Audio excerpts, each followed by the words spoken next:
In our cover story, another year, another record harvest. Corn and soybean yields were up. That usually means a dip in prices for a while.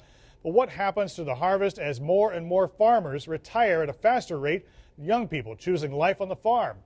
Agriculture Secretary Tom Vilsack is on a recruiting mission. He says it can't all be done by machine. With a group from Chicago Public Schools High School for Agricultural Science in attendance, Agriculture Secretary Tom Vilsack said the U.S. is facing a rapidly aging nation of farmers. Agriculture is a big deal. And as soon as the rest of the country begins to realize it and appreciate it, we're probably going to find it a lot easier to attract bright young people to this industry. And it has the capacity and the ability to help be at the center of solving all of the major global problems we face. Vilsack says there are 3 times as many farmers over the age of 65 as there are under 35, and that the average age of farmers in America is 58.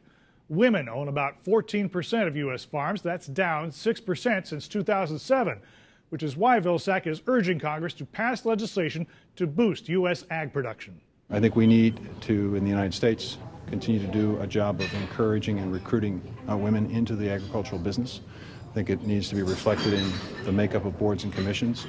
It needs to be reflected in the efforts of beginning farm and rancher programs. Commodities traders say it's not so much that farming needs a more exciting image as it's becoming too expensive for young people to enter.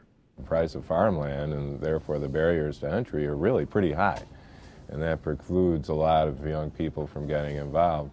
Vilsack also touched on a variety of farm issues, including the need for fewer chemicals, better environmental stewardship.